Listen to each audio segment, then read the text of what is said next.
അത് ഞാൻ അച്ഛനോട് ചോദിച്ചു നോക്കട്ടെ, അത് കഴിഞ്ഞിട്ട് പറയാം. അച്ഛാ ടീച്ചറാ മെസ്സേജ് അയച്ച് നാളെ യൂണിഫോമിൻ്റെ അഡ്വാൻസ് കൊടുക്കണം എന്ന് പറഞ്ഞു. 1000 rupees ക്യാഷ് ആയിട്ട് തന്നെ വേണമെന്ന് പറഞ്ഞു. എടാ ഫാദേഴ്സ് ഡേ ആയിട്ട് അച്ഛന് സ്നേഹം താടാ, ഒരു ഉമ്മ താടാ, ഈ ക്യാഷ് ചോദിക്കാതെ. ഒരു 1000 രൂപ. ഇനി എനിക്കൊരു 1000 രൂപ. നയാ പൈസ ഇല്ല, ഉണ്ടായിരുന്നൊക്കെ പറക്കി കൊടുത്തു, നോട്ടായിട്ടൊന്നുമില്ല. സോറി അച്ഛാ, തമാശ പറയണ നിർത്ത്, കാശ് കാട്ടെ.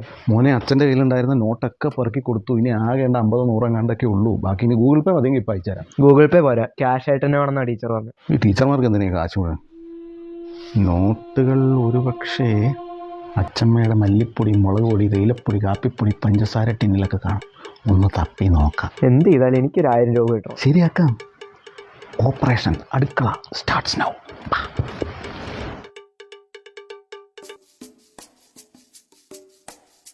നിങ്ങളുടെ അച്ഛനും മോനും കൂടെ പോണേ? ഫാദേഴ്സ് ഡേ ആയിട്ട് അച്ഛൻ ചായ ഉണ്ടാക്കി തരാന്ന് പറഞ്ഞു. അച്ഛമ്മ അവിടെ ഇരുന്നോളൂ. ചായയോ? അവനോ? പച്ചവെള്ളത്തിന് എന്നെ പച്ചക്കളറില്ലാത്തന്ന് ചോദിക്കണവൻ അവൻ. എന്തായാലും ഞാൻ കുടിച്ചിട്ട് പറയാം. സാധാരണ ഇതിൻ്റെ അകത്തൊക്കെ വയ്ക്കാം. ആ കാപ്പിപ്പൊടിയുടെ പാത്രത്തിലുണ്ടോ നോക്കച്ചാ? കാപ്പിപ്പൊടിയുടെ പാത്രം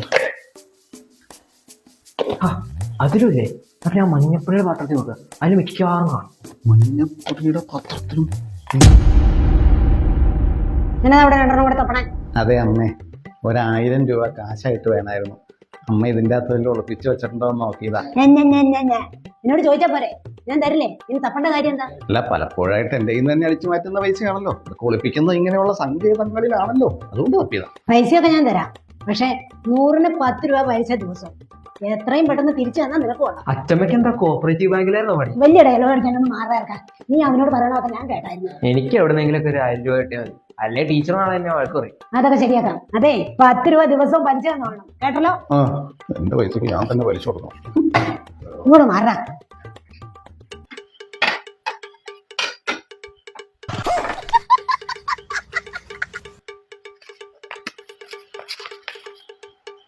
പിടിക്കാൻ ഇത് 200 അല്ലേ ഉള്ളൂ, ഇനി 800 വേണം. തരാം. 100-ന് 10 കേട്ടോ. അത് തരാം, പക്ഷെ ഈ ഗ്യാസ് സ്റ്റൗവിന്റെ ഇടയിൽ വെച്ച് അത് കത്തിപ്പോവില്ലേ? ആ സ്റ്റൗ ഞാൻ കത്തിക്കാറില്ല, ആ ബർണറിലേക്കുള്ള കണക്ഷൻ കൊടുത്തിട്ടില്ല. നീ അടുക്കള കയറിയിട്ട് വേണ്ടേ? അച്ഛമ്മ പുതിയായിരുന്നല്ലേ? ഈ കാട്ടുമാക്കാന്റെ കൂടെ പോയി ജീവിക്കാമെങ്കിലേ പുതിയായേ പറ്റുള്ളൂ.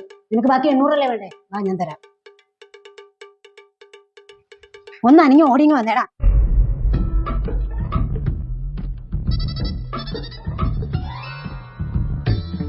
നൂറിന് 10 വലിച്ചു കേട്ടോ.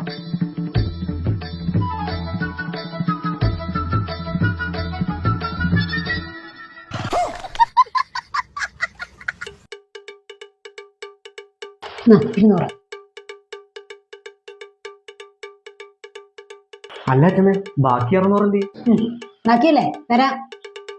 മാറി നേരം.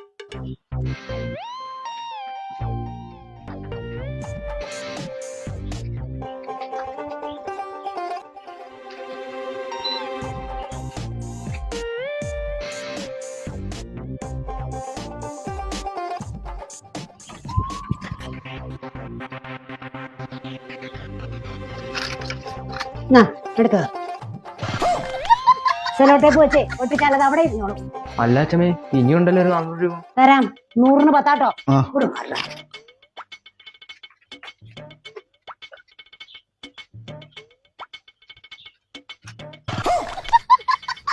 എന്നാ 200. 800 ആയില്ലേ? 100-ന് 10 പലിശ കേട്ടോ. അല്ല അച്ഛമ്മേ, 200 കൂടെ ഉണ്ടല്ലോ. തരാടാ, മറിക്കടാ.